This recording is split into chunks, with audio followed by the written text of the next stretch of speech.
بله میاشت شروع شوې ده چې هغې ته د شعبان میاشت وایي د شوق قدر میاشت چې دا پښتانه ورته وایي او عرب ورته شعبان میاشت وایي په دې میاشتې 15 تاریخ ډېر قیمتي دی 15 شپه د دې میاشتې ولې یو حدیث کې راغلی دی وان کان فیه کلام خو خیر هغه حدیث داسې دی چې ان الله ینزل ليلة النصف من شعبان إلى السماء الدنيا فيغفر لأكثر من غنم شعر غنم كلب بني كلب أو كما قال چې الله پاک خصوصي کرم و رحمت سرا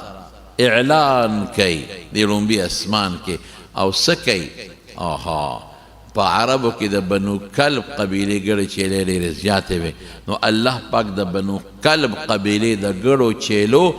د ویښتو نه زیات مخلوق بخي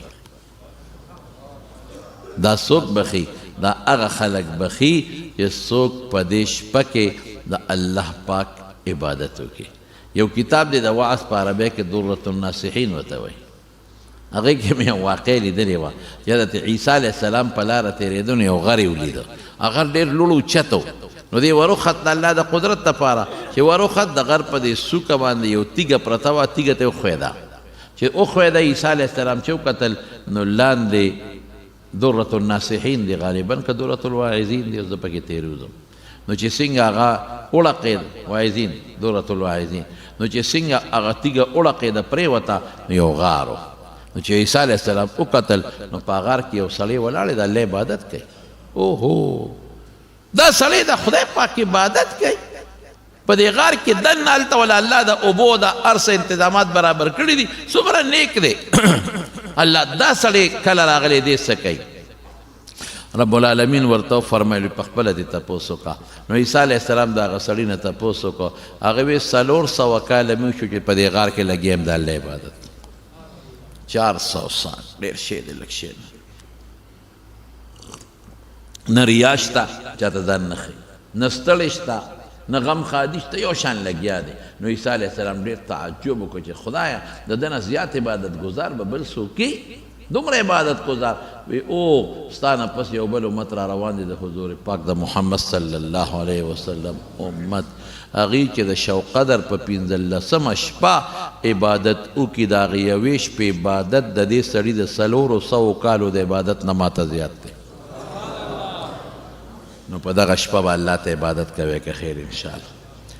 او شب قدر ورته مونږ وایو دا نور خلک ورته شب برات وایي لیلة القدر په عربی کې ورته وایي زموږ علما لیکي وایي په دې شپه کې الله پاک د راتلونکي یو کال د هر سړي تقدیر فرشتو ته حواله کړي چې دا ولیکئ شب یې لیکئ د هر سړي نو د رمضان په اخري 10 شپو کې چې بیا کومه لیلة القدر ده نو په هغه شپې د دنیا فرشتو ته حواله کړي نو خصوصا په دې شپه د الله پاک عبادت وکړئ ښه عبادت وکړئ او خدای پاک ته دا سوال وکړئ چې یا الله ته د راتلونکي یو کال تقدیرونه فرشتو ته لیکل اعلان دی ورته کړی به کې نن نو الله زما تقدیر کې ښه څیزونه ولیکه دنیا هم پکې ښه ولیکه او د دنیا نه علاوه مړه د دنیا خو به سرخوړی تېره شي پرېږده د آخرت سوال وکړئ د الله د آخرت ګټه وغواړئ د الله نه د اسان مرګ د خدای نه وغواړئ چې مرګ هم سخت ني قبر د قبر عذابونه د هغې نه امن وغواړئ د قبر د تیارونه امن وغواړئ د قبر رڼاګانې او خیرت وغواړئ د خدای پاک او بعضې علما وایي چې د ورځې روژه ونیسئ نو بهتره ده اگر چې داسې څه مضبوط حدیث پکې نشته خیر دی ښه خبره ده که څوک یې نیسي